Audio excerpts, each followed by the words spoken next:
The BBC's Jeremy Bowen has spent the day in nearby Irpin, and there are distressing details and images in his report.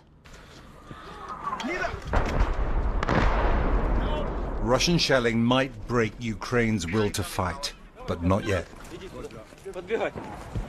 They had to keep moving. Until the last minute, these families had hung on. Leaving your home, even in a war, is a giant step.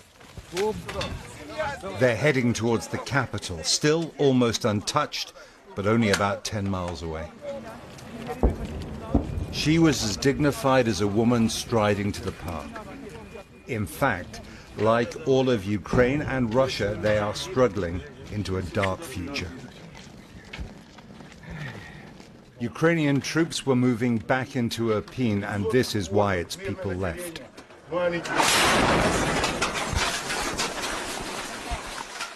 Journalists tried to help the casualties. A family, mother, father, and 2 children were killed by another shell. This was inside the town, Russia's target as it tries to revive its offensive. The civilians are getting out over what's left of a bridge that was blown to slow down the Russians if they take Irpin. Civilians are supposed to be protected by the laws of war. Russian shells were very close. Good luck,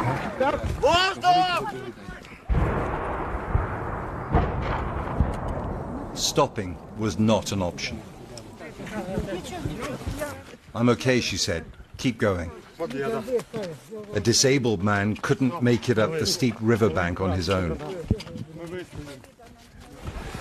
There's a fair amount of incoming fire coming into this now. Artillery fire. There are loads of civilians around. Families coming out. There's a lady there with her dog following on. This is the edge of the town that the Russians have got to.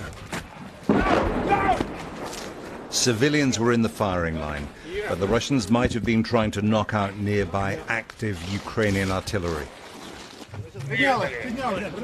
Casualties and evacuees were taken to an assembly point in a suburb about a mile away. They were still in range of Russian guns, but for now, relatively safe. Vladimir, 85, a 30-year veteran of the Soviet army, got his family out. "I served for many years," he said. "Right now, I tear those fascists into pieces. They're killing people for no reason. That's what's really painful." On the way out, families grabbed their most precious things: puppies, pets, some comfort. Tell me what it was like crossing the bridge and getting out. It was a miserable feeling. We are nervous. I was terrified. It was